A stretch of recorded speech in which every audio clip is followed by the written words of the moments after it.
All right, thank you for joining us for Iowa Ideas, and welcome to the Practical Coding and Tech in the Classroom session. I'm your moderator today, Samantha Dalby. I'm the Director of K-12 Education at NewBoCo. This session is within the education track, and that is sponsored by Kirkwood Community College, so please join me for a quick message from our sponsor.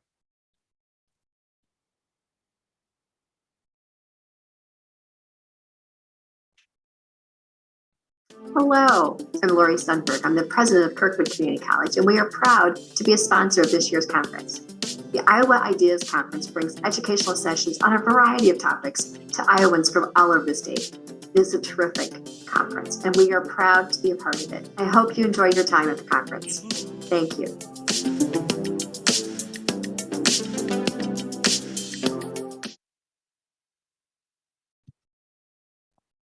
All right, this session has some wonderful panelists with us today, and we're going to be having a great conversation, but we'd also love to address any questions from the audience. So please feel free to include your questions in the Whova chat or in the Whova question section, and we will address those as we go along.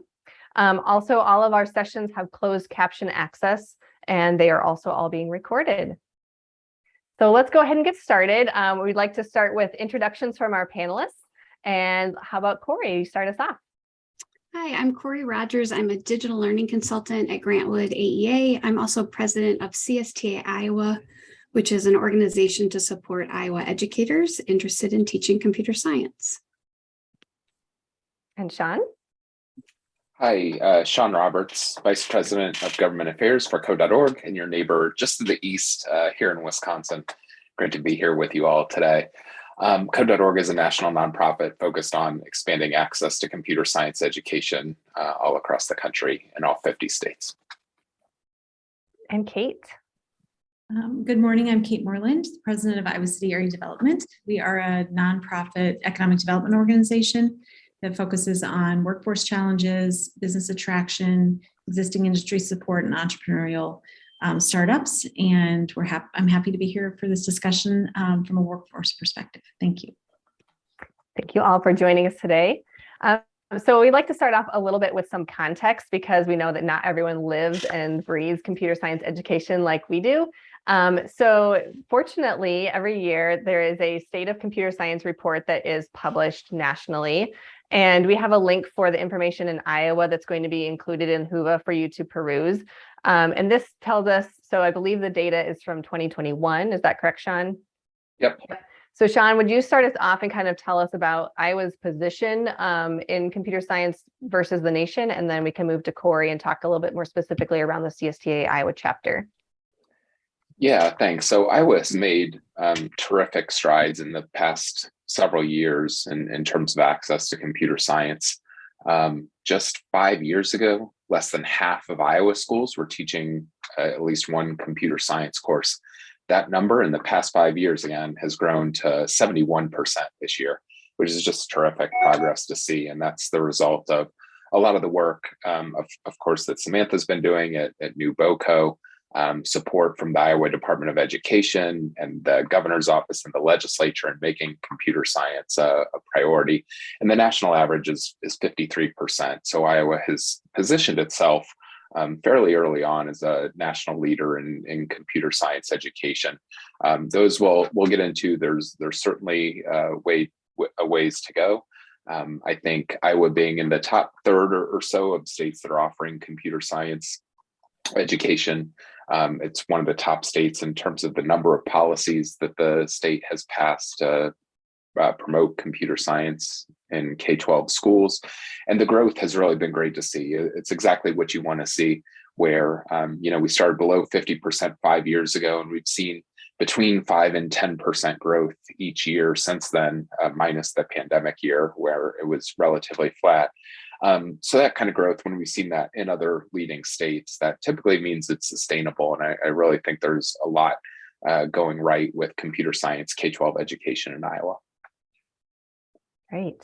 And Corey, you're the president of CSTA Iowa. Do you want to tell us a little bit about what that is and where the chapter kind of stands nationally? Yeah, so we're a local chapter of the national organization that supports computer science teachers. We support pre-K to 12 educators. We provide them with roughly monthly virtual sessions with professional learning and then also networking. As a former computer science teacher, I think the most important service we provide is a network of like-minded educators. When I taught computer science in my middle school, I was the only computer science teacher. It can be very isolating. And so even in our larger districts, but especially in our rural districts, computer science teachers tend to be an island. So we work really hard to help connect those computer science teachers to each other so that they have collaborators and partners in the work. And I think the other thing we're really focused on, not only with CSTA Iowa, but with lots of the partners that are doing this tremendous work in Iowa, is to build computer science teacher identity. So I have a computer science degree. I always wanted to be a computer science teacher, but a lot of our teachers in Iowa are stepping into this role and are growing their identity as an educator. So whether they're a third grade teacher or a middle school social studies teacher or a high school art teacher, what we're doing as an organization is trying to support them in growing that, to understand that some of what they teach also is computer science and can help to build that. And in really exciting cases that I know both Samantha and I have seen, we see teachers that step up and say, I want to be a computer science teacher, and then are growing that as they go. Great, thank you. So Sean mentioned that Iowa has made a lot of strides, and one of those things was passing legislation in 2020 that lays some requirements that go into effect. Some of those go into effect this year. That includes all all districts and accredited schools have a computer science plan starting this school year. All high schools offer at least one semester of a computer science class. That also starts this year. And then next year, all elementary schools must incorporate the computer science standards in at least one grade, 1st through 6th, and all middle schools incorporate the standards in at least one grade, 7 through 8. So that's a great baseline, but that's a lot of work. So let's talk a little bit about the ecosystem that needs to exist to support that scale of change, provide support for educators, students, and industry, because they're also a part of this. And maybe how your organizations and others in the state are working and collaborating to meet some of these needs. And I'd love to bring Kate into the conversation here on the economic side of that to start us off. Yeah. Well, back in 2017, at least in our region, we came together around the idea of making sure students in our region were aware of high demand career paths and high demand careers. And we brought together educators, business leaders, partners such as NewBoCo and Grantwood AEA to really have this conversation between these entities. And that movement has kind of grown over time, and we've set some goals for computer science as being kind of a targeted area that we wanted to ensure that we were growing in our region for kids access to students, but then also are we increasing the PD for teachers and increasing the number of teachers and understanding the connection that it has to so many career pathways, frankly. It's and introducing students, like you mentioned, younger, to make sure that they that we're not just kind of hitting the top tier students, but we're making sure that kids are introduced to it at a younger age. And so I think from our standpoint, a lot of our role is to convene and to connect organizations that are working on the same problems and see how those efforts can be combined to ensure that we're meeting the needs that are high demand for our businesses. And so we've had a lot of good progress. Obviously some stops and starts with COVID, but if ever there was a time we understood the importance of computer literacy, it was in the last 2 years. So it really did in some ways kind of advance the knowledge and understanding of teachers and how critical that is. And now with remote work, I can't imagine how many of these young students will be doing remote working in the future. So our world has, just the pace of everything has increased. And so we, I think, want to be at the table and try to bring others to the table to ensure that we're helping each other navigate all of that change. Yeah, and Corey, maybe from your perspective on supporting teachers in the classroom and districts, especially with making their plans and things, how are you seeing the ecosystem supporting that work, or what needs still exist around that? Well, I that is one piece of data I didn't write down, but all 9 AEAs have been working with a national organization called CS for All to provide script training. It helps districts to make a really in-depth K-12 plan. And a lot of that credit goes to Samantha was saying, like, we can't keep playing whack-a-mole. We've got to have systemic plans that also include our pre-K learners to our 12th grade learners. And so that work's been really exciting, like school improvement work, real exciting, but truly has, because what we're seeing is district teams rally around this and be really thoughtful about their context in their district and what their needs are. So there's common themes that we see all districts engaging in. What are the standards? What are we already doing? But what's I think is really important, especially through that script work, is there's a piece where it asks our district teams to think about what are the players in your community and what are the business partners that you can bring in to support you in doing this work. And I think for a lot of our teachers, they're not even sure what computer science is or isn't. And so having a business partner at the table helps them to understand, first of all, how computer science impacts their community, but second, gives them a mental picture of what it looks like. Who are the people doing this work and what does that work look like? And so one of the joys of my work is getting to see the aha for the adults of going like, oh yeah, we teach kids about computational thinking, pattern recognition, and algorithm. They're just not calling it computer science. And so I think removing that barrier and that fear, oftentimes that the adults feel, is a huge part of it. I feel like I'd be remiss if I didn't call out the partners outside of the business partners, but I think what I'm especially proud of in Iowa is the AEAs have worked really closely with organizations like NuboCo that Samantha's from. The Department of Ed's been a critical partner in the work. Iowa STEM's been a huge partner in the work and making sure that we can get to all of the corners of the state. We've started working with iTech, which is the ISTE affiliate in Iowa that typically focuses on tech integration, but we've been able to partner and make sure that we can be collaborative in accessing educators, because we know that teacher training and getting teachers out of classrooms for conferences and workshops is really hard. So we're trying to maximize that. And then partners like TAI and the Iowa Business Council. It's not always without some hiccups, but I think part of why you see the growth that Sean mentioned in Iowa is that we've been really intentional about working together and addressing challenges and being honest about it and then moving forward. And then those regional groups like ICR that Kate talked about helps us regionally to kind of come with some models and then scale them across the state. Mm-hmm. And that's a great lead into Sean. So you work a lot with state government, departments of ed and things, especially on the policy level. Are there things that we're doing in Iowa, especially on the rural side, like we need to celebrate our successes comparatively that you're seeing, but then also where are those gaps that still exist in our state where we still know that there needs to be work happening? Yeah, you all should get ready to be put on a national level here quite soon. I have a little bit of breaking news here, I guess today. We've been doing some further analysis in terms of where the gaps are in schools that are offering computer science all across the country. And the number one factor that's almost like a one-to-one correlation in terms of whether a school offers a computer science course or not is maybe not what you would think.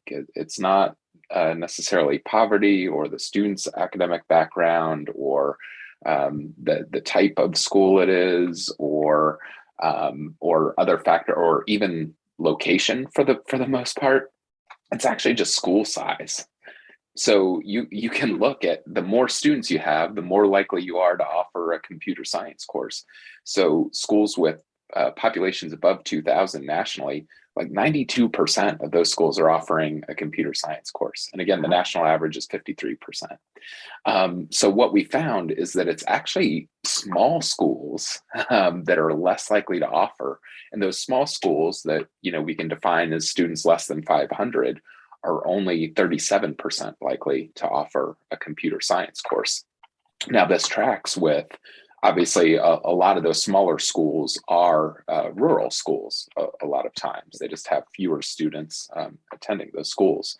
And this is an area that I really want to highlight for Iowa. And because we recognize this is sort of an issue, I think we really want to take on a national scale the best practices we've seen out of Iowa and bring them and elevate those more on a national level, because Iowa has done a tremendous job in terms of getting rural schools to teach computer science to a degree we really don't see in many other states. There's just maybe 2 or 3 other states that have as small of a gap as Iowa does between its suburban schools, who are nationally the schools that are most likely to offer a computer science course, and its rural schools. That gap is pretty pronounced in most states. There's almost no gap in Iowa, which is pretty astounding to me. And I think it is, the differences I've noticed from my time working in Iowa and with the great folks on the ground in Iowa has been, a couple things that have been mentioned already. First, the ability to work together, the investment from business and community and educators and government all kind of coming together and focusing and coalescing around this has been something that's been really impressive. And then I think that regional model that we just touched on with regard to regional plans and having regional hubs for computer science have really been instrumental, and that's a best practice we want to push out to the rest of the nation. Frankly, it's just been tremendous to see that work in Iowa, which is has a lot of rural schools, and so to have that focus has been really impressive, and something we want to highlight for other states that maybe have a bigger gap. And then on the flip side of the coin, the State of Computer Science report every year for the past 5 years has looked at access to computer science, and we look at what schools are offering which courses. And in the past 2 years, we've actually started to look at participation in those courses. We know it's not enough for a school to just say, yeah, we have the courses here. That's pretty meaningless if no students are taking it, or only some students are taking that course. We really believe that computer science is foundational for all students. And unfortunately, Iowa has one of the largest gaps in the country in that participation between male students and female students. So about 20% of the total enrolled students in computer science across Iowa are young women. And the national average is about 32%. So 32% of the enrolled students nationally in high school computer science are young women. In Iowa, it's just 20%. That's one of the largest gaps we see in the country. So we need to do certainly much more outreach and I think defining of computer science and showing every student that it's for them. And a big part of that, I believe, will be starting early, as Iowa is going to do, as Samantha mentioned, with all schools, elementary schools teaching the standards, and then going into middle school, the same thing happening. So I think that we'll hopefully we'll see some progress from that end. But a lot of work to do in terms of the gender gap in computer science. Definitely. Thank you, Sean. So these are just great segues into topics and things. Corey, could you maybe talk, because you're working with lots of districts and your colleagues and other AEAs as well, and kind of talking about barriers that exist and things. What are some innovative ways you're seeing districts think about that maybe help them as rural districts to implement, as we're seeing in Iowa, or thoughts that they're seeing on increasing participation? Some of those might be early conversations, especially if they're just getting a class started and coming up with their plan. And how are schools kind of making this initiative happen? I'm still digesting that we have a gender gap. Sorry. Samantha and I have talked about this a lot, like as women that got computer science degrees, or at least in that domain, it just breaks my heart a little. So it's good to celebrate our successes because we've had a lot, but also good to kind of target that, because I was one of very few women in the department when I got my degree, and I want that to be better. So I think some of the innovative practices happening will help. I think the focus on elementary is huge, because we know that if we don't, especially for our girls, help them to identify as someone that can do computer science or be an engineer or in a technical field early, by the time we hit them in middle school or high school with the computer science course, a lot of them have already made up their mind it's not for them. And so I think making sure we get computer science to kids early. The innovative practices I'm seeing, and I think it's part of the way the requirement is written, is that schools have a lot of flexibility and local control to decide what this looks like. So many of our elementary schools are focused on integration. So how can we use computer science concepts and ideas in what we're already doing? So a lot of our elementary schools that have center-based learning, they can use computer science as a way for kids to show what they know in those core concept areas like math, science, and reading. And so I think that's exciting. I think that's how we're going to hook a lot of young women as well, because they'll be solving problems and engaging in content they already feel confident in and learning computer science concepts. The other really interesting thing I'm seeing is that there's a collaboration between teacher librarians and those classroom teachers in meeting the standards, and a lot of thinking about cognitive load. So how can we work together as adults to learn this, but then to engage kids? So many of our schools are saying the teacher librarian might teach, what is this physical computing device? How do you use it? And then the kids can use that device in their classroom with their teacher to show what they know. And so there's a sharing of that responsibility and that load. I think that's really going to help to grow teacher confidence and then also engagement for kids. Is there other things you want me to say, Samantha? No, this is all great. Yeah, Okay, that's good. great. And kind of similarly, Kate, if you want to talk about some things like on the economic development side of stuff, companies, we know that there's a workforce shortage everywhere we look right now. What are some ways that you think this will impact companies attracting people to our regions, especially like, I'm thinking we need to highlight all of these schools that we have happening all over our state that are offering computer science. So those companies know that our students are graduating with at least access right now and hopefully more participation. But what are your thoughts on how that's impacting economic development, attracting companies to our regions in Iowa? Yeah, well, there's no question how education is connected to our economy. I mean, our economy is really only as strong as our schools, because that's where the workforce is generated. So I think being more public about kind of what we're offering in our schools and getting more businesses involved in actually what's happening in our schools. And a lot of companies do invest in this, whether it's PD or Girls Who Code, or helping with Lego leagues, or all of those things that at a young age are attracting students to this area. And so I think it does help with the attraction of businesses, because now we know businesses follow the people. They follow the workforce that they feel like they can get, where it used to be people followed companies. So we've completely reversed that. And so a huge opportunity, I think, for us as business leaders is to talk about the importance of connecting what's happening in our schools with our business attraction strategies, frankly, and highlighting that. And, from a personal standpoint, we've been really focused in on the industry of ed tech. And we're growing a lot of our own ed tech companies, but part of this is also to generate interest in other companies coming to this area in that space. If this is an ecosystem where they can find support and mentors and grow their company and get in piloting into school districts. And so as soon as those doors open of our schools, which COVID actually kind of helped with, the walls kind of came down in those silos, making sure that we're leveraging that now moving forward and connecting businesses with that opportunity. The other thing I'd say, to Corey's point, is just by making it foundational.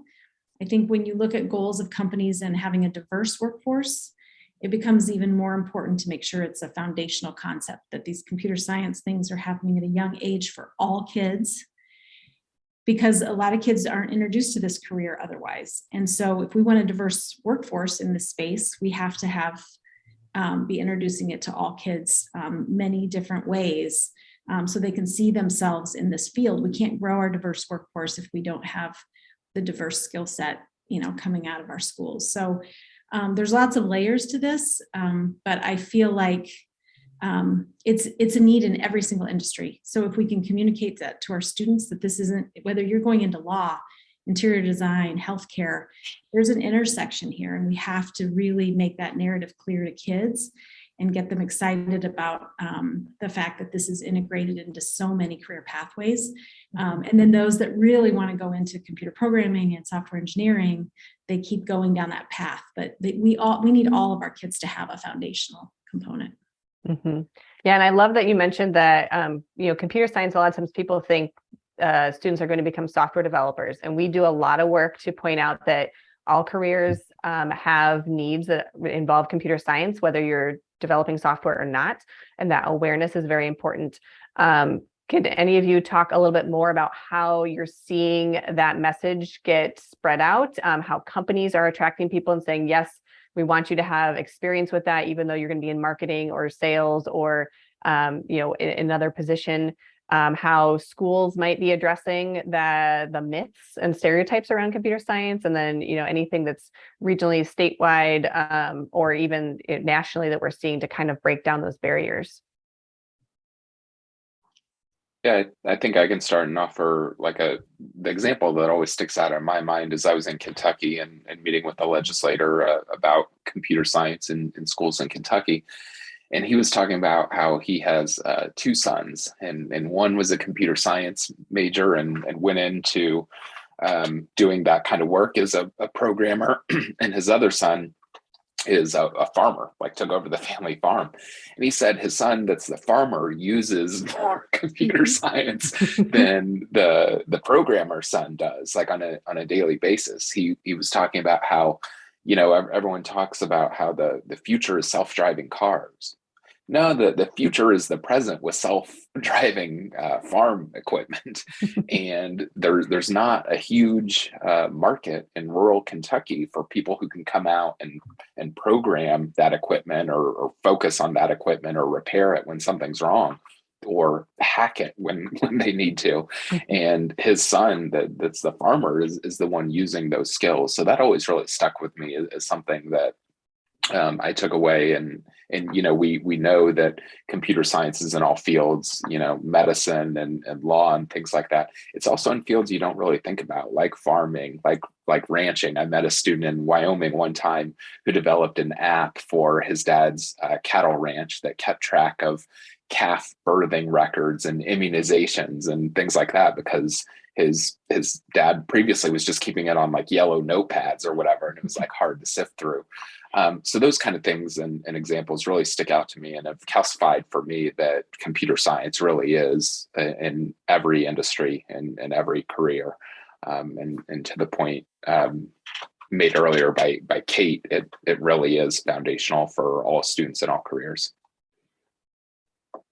Samantha, that makes me think of our friend and colleague, Wendy Bailey at Fort Madison. I feel like during the pandemic, surveyed her elementary kids about what careers they're interested in. And she took the top 5 and reached out to those folks in their community and asked them to make videos about what their job was and how computer science impacted their job. And it was so fun because one of them was a firefighter, and the amount of technology and computer science on a fire truck now was just fascinating to me. I hadn't thought about it, and I have a computer science degree. And so I think examples like that are really exciting because not only do they help kids to understand that computer science touches everything, I think a key piece is also helping parents and guardians to understand that as well. Because I have a high school student.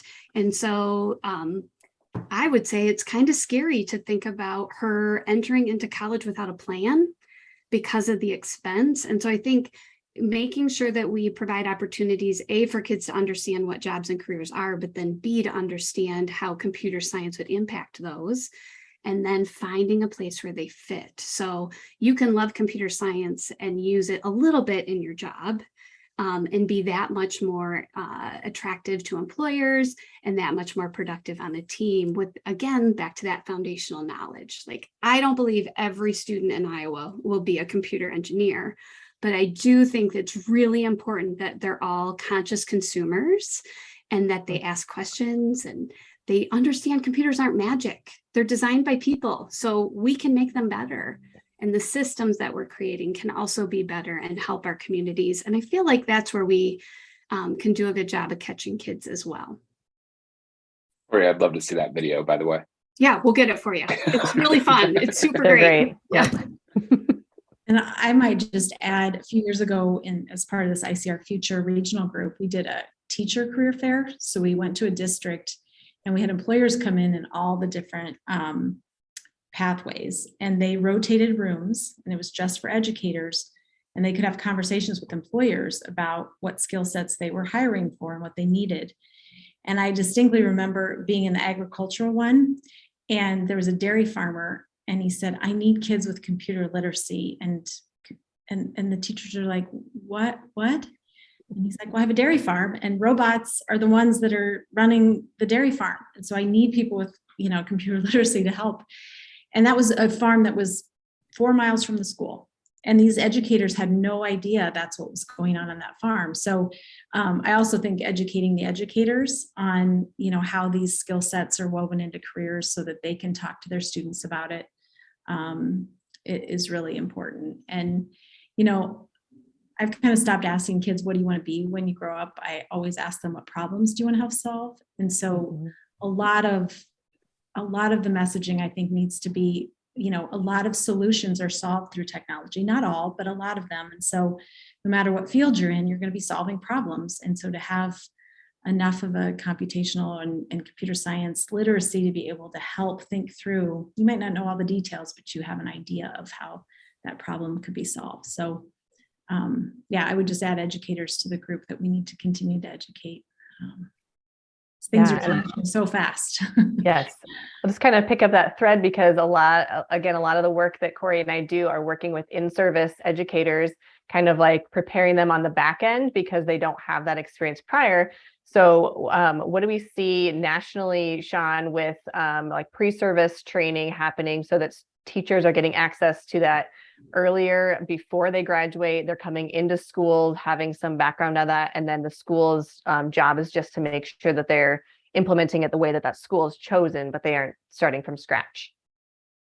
Yeah, the states that are really ahead on this are doing just that. They're providing computer science background to all their pre-service teachers, the same way all pre-service teachers get exposure to reading instruction or various other requirements that states have for licensing, because they recognize that computer science really is foundational, and it cuts across disciplines.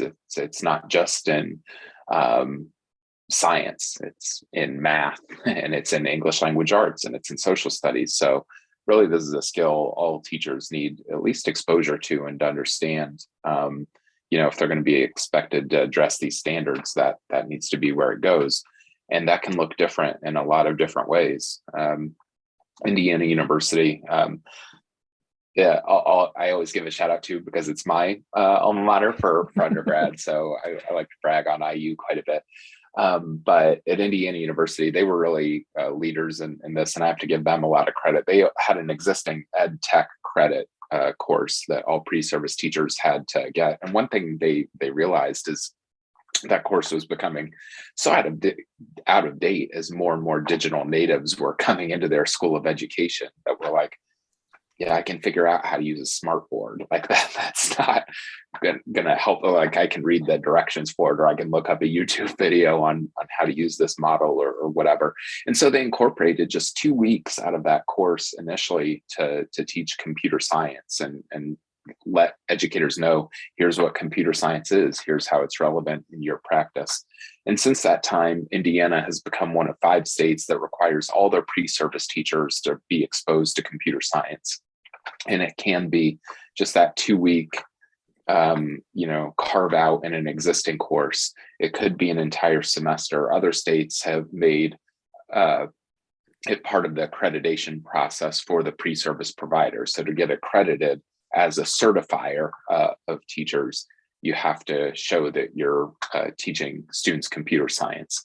And I'll also put in a plug, we have 9 policies to making computer science foundational. If Iowa were to do this, they would be just the 8th state to be all 9 out of 9 policies. So would love to see our pre-service programs in Iowa really take up that mantle and ensure that all pre-service teachers are getting some exposure to computer science, despite the great work that Samantha is doing. and Corey mentioned CS for All in the state. That those are great programs and projects. We're fully supportive of both, but it's not really sustainable to expect we're going to be able to just train existing teachers now to the end of time. Like, we need teachers to be coming into the classroom with at least some exposure to computer science if we really want to make it foundational for all kids. We're making progress, right, Samantha? We're trying real hard. Yep. Someday Samantha needs to retire. Yes. I would say, though, one of the good things, or one of the things I'm proud of, is that there is funding for in-service teachers to get the endorsement. So there's a grant through the Department of Education right now to help. And then I'm going to brag that Grantwood and Central Rivers AEA partnered with the University of Northern Iowa and were awarded an NSF grant for $1,000, or sorry, $1 million, bigger, $1 million, not 1,000, $1 million over the next 3 years. To help get secondary teachers the endorsement and to build regional communities of practice. And so we can get a link out there. We're trying to get the word out. But so I think if we could do both those things, we start to narrow that gap. So if we can make sure our pre-service teachers come in with skills, there's lots of us in the state working hard to offer professional development or that endorsement. So hopefully we'll converge, and then it can just be problem solving and coming up with more innovative ways to get computer science into classrooms. Definitely. And so pivoting from talking about requiring teacher prep programs to offer this, we know that several states, I think is it 4 or 5 now, have made computer science a graduation requirement, which is a big leap. And so maybe we can talk about what that might look like for Iowa, pros and cons, just like with everything, the steps that we're taking that might get us there, maybe reasons why we wouldn't do that, and how we see that kind of impacting things. And I'll throw this up for like whoever wants to get started with that hot potato. Yeah, I mean, I'm happy to talk about the graduation requirement. And, I'll preface this with saying, like, I was kind of opposed to it initially early on. Not opposed, like I was uncertain of it and unsure. And this was, 3 or 4 years ago when South Carolina became the first state to enact a true graduation requirement for computer science for all students. So every student in South Carolina to get a high school diploma has to take a computer science course. And I've shared with them, so I don't think I'm telling tales out of school, so to speak here. I've shared with them, I was kind of like, are you guys sure you want to do this? Like, I don't know how it's going to go. And is this going to set the movement back and the momentum and progress we've seen in computer science? But frankly, now that South Carolina has enacted it, and Samantha's right, there are 4 other states that have joined South Carolina since that time that have made it a graduation requirement for students. And the results are really compelling to me. I mentioned that the national average of girls in computer science is 32% in high schools. There are 3 states that have above 40% participation by young women, only 3 states. And you can guess from the fact that I'm bringing it up what they have in common. And that's that they require some type of course that includes computer science for graduation. And South Carolina is far and away the leader in the nation in terms of percentage of enrolled students that are girls in computer science. And they also have about the same number of girls taking a computer science course this year than the entire state of Texas. And Texas is a state about 6 times the size of South Carolina. That's really interesting and compelling to us at code.org. And because of those results we've seen, I should also back up and say that doesn't mean it's like mission accomplished and problem solved here. We know there's going to be much more to do after that to make sure our young women are having a good experience in computer science, and that it truly is a door that's open to them, not just something they have to do one time and then forget about it later on. But those results have really been compelling to us. And I think, as we talk about, is this a good idea for Iowa or not?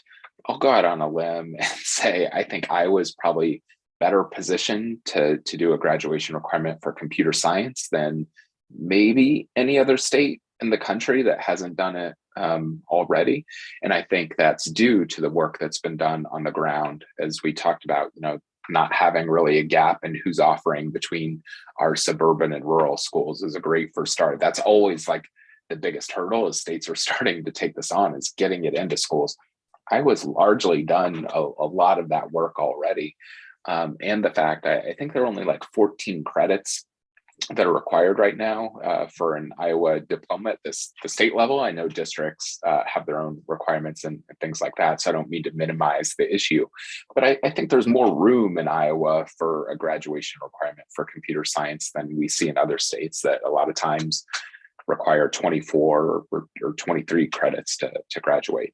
So I think Iowa is really well positioned, and given the challenges and that gender gap in the state, it's something I can say we at code.org would be very interested in seeing Iowa take on, and would love to support in any way we could. Other thoughts on graduation requirements for students? Well, I would just say, and I'm coming to it maybe from a parent perspective a little bit as well. I think whatever we prioritize, there's a message in that. And so just like financial literacy, when that became a requirement, of course, our banking industry was like, yes, and how can we help, and how can we step in and help provide some of that education, or provide, PD to teachers? How can we support that? So I think, by making it a requirement, you do draw industry into the conversation on how they can support that. There's a message in that for both teachers and students and parents. There'd be, a lot of education around it, but I do think if it really touches all career pathways, I don't know how it doesn't become a requirement. And getting ahead is, to me, a strategy for a state to say to anyone looking to come here with a business or moving here, that we prioritize that type of learning. And it can be done through the arts. It can be done through a lot of different ways. And so maybe the creative part of this is for districts to say, here's how we're going to integrate it. Here's how we're going to meet that requirement, so that there's some autonomy, but you're making sure it's required on some level. Mm-hmm. I think I would agree with Sean that we've laid the foundation, that we've got districts that, as they grow that computer science program, also grow capacity of the adults. I think what's essential is funding and support for teachers, that we've got to fully fund our schools.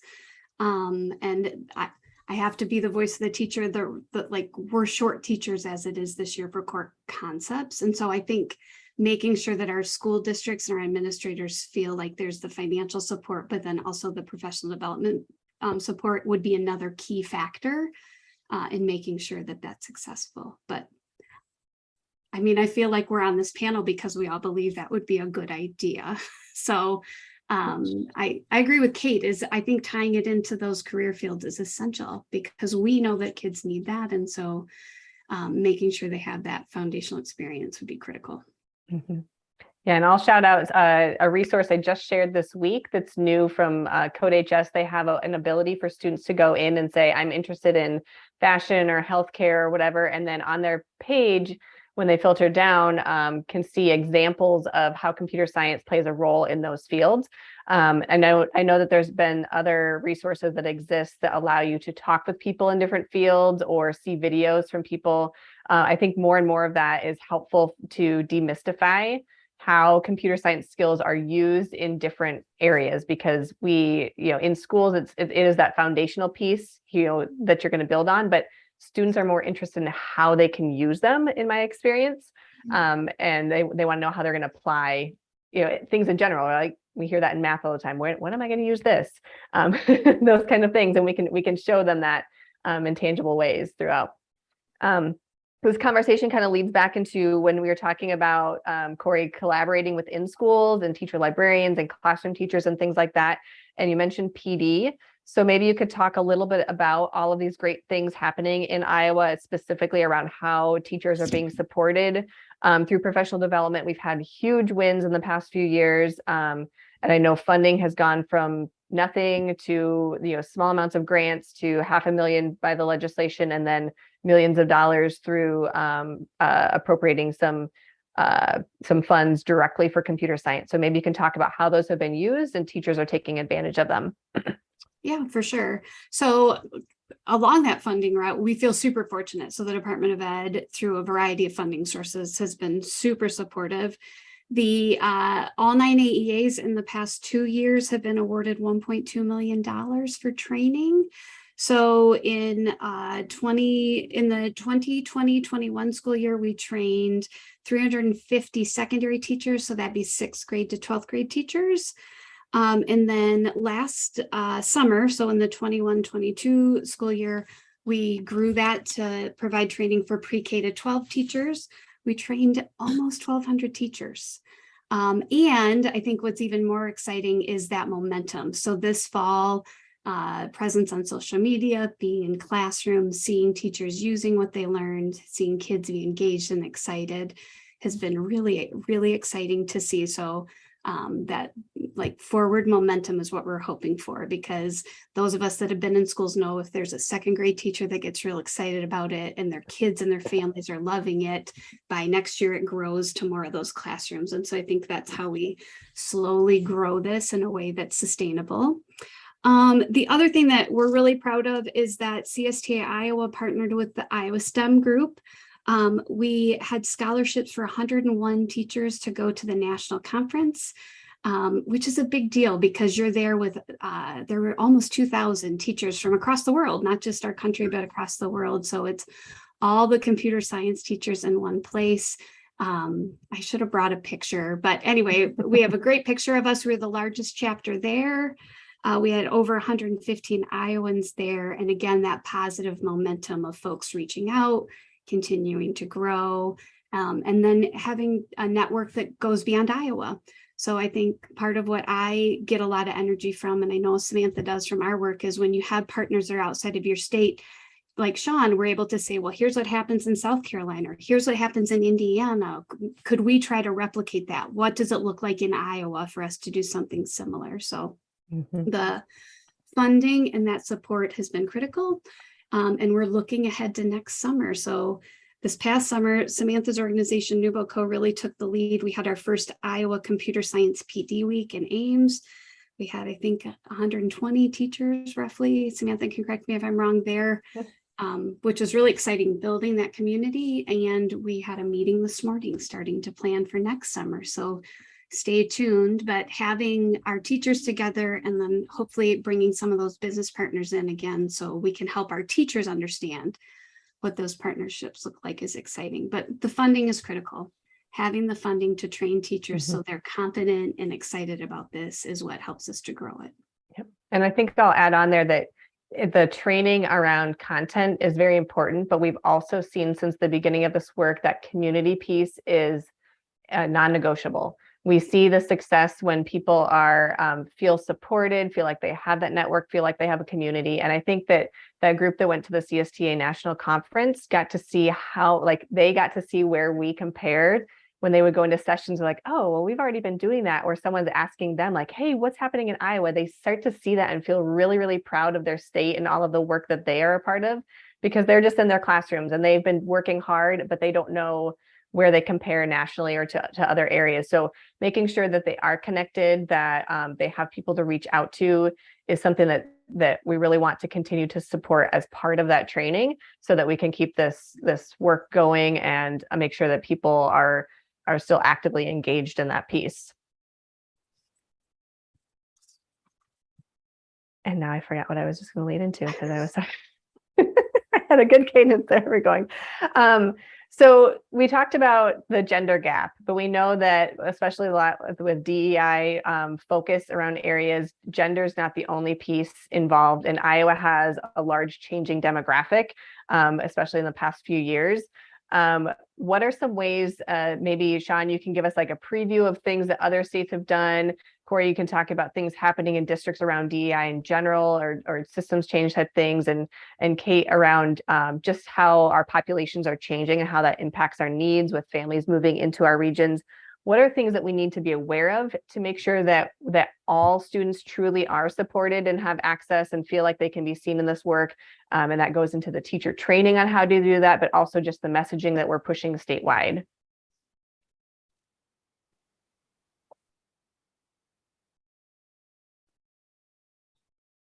It looks like Yep, sorry. I got you. Sorry, There you thanks. Yeah, so I think there's kind of a good news, bad news situation with when we look at gaps through racial and ethnic gaps across the country. And unfortunately, we know that students who are have traditionally been underrepresented in computer science, Black and African American students, Native American students, Hispanic and Latino students are less likely to attend a school that offers computer science. I talked earlier about the kind of rural small schools issue, and rural schools do make up a large percent of the small schools in the country. But also we see a pretty significant urban suburban gap between students in our cities that are attending a school that take computer science. And again, those are small urban schools that typically have problems offering the courses. But we know that when those students from historically underrepresented groups attend a school that actually offers computer science, they're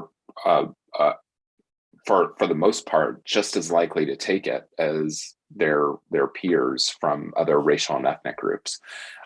So the gap for most racial and ethnic groups that exists in computer science is an access gap. It's not an interest gap. We need to make sure it's available to students and students can see themselves in computer science.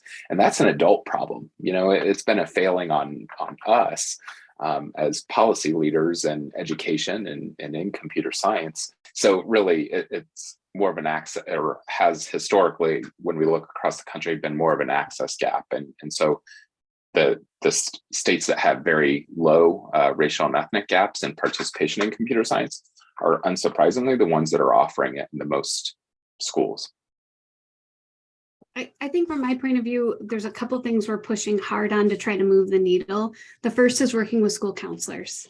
And so we work with NCWIT, with their counselors for computing group, because counselors are oftentimes who are advising students and families about what to enroll in. And so helping counselors understand that it's not just for talented and gifted or kids that are good at math, like those pretty typical stereotypes, but broadening their understanding in that.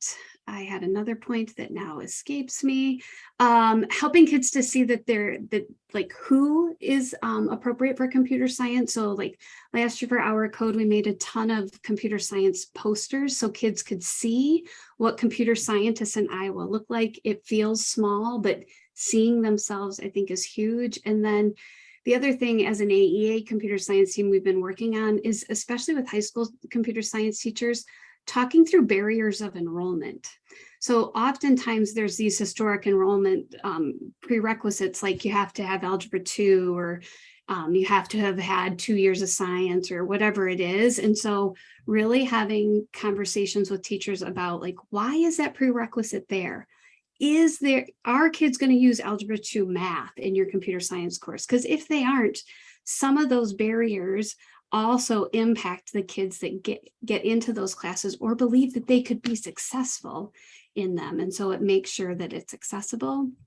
The other thing that we're intentional about when we're selecting those PD opportunities for teachers is that the curriculum is representative of a diverse population.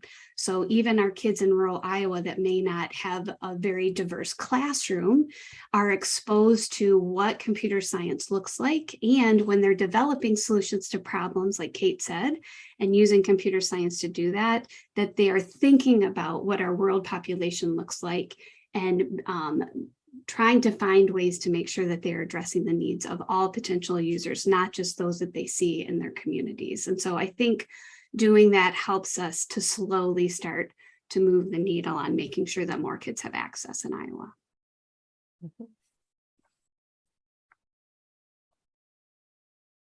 I think I'm unmuted here. So I would say, I mean, we know that Iowa is not a fast growing state by any means, but the newest census in 2020 was interesting because Black, Indigenous, Asian, and Hispanic populations did grow significantly in the state. But for the first time, people who identified as white only decreased. So the reality is, just like the nation, we are changing as a state. And so to Corey's point, I mean, our curriculum needs to reflect that. The teachers in our classroom need to reflect that. And we as a state need to be welcoming if we want to continue to grow, because that's where the growth is going to be.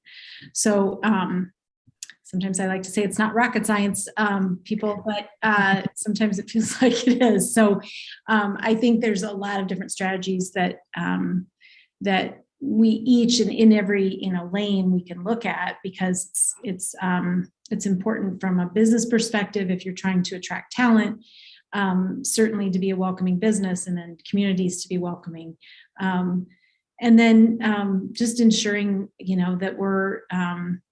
that we're thinking about these things from a holistic standpoint. So lifting up people of color that are finding success, whether they're entrepreneurs or they're getting them in front of students and helping them see kind of that path forward. So there's lots of opportunities for us in this area, but I think it's critically important that it's kind of top of mind for everyone. Mm-hmm. Yes. Well, I would really like to thank all of our panelists for joining us today. Thank you for attending our session, and please continue the conversation in the Computer Science Education Community Board that's in Hoover. A couple of posts in there. Feel free to pop into that conversation. And then the last thing of the event today is the closing keynote at 12:20. So thank you very much. Virtual applause for all of our panelists, and thank you for engaging in our session. Have a wonderful day. Thank you.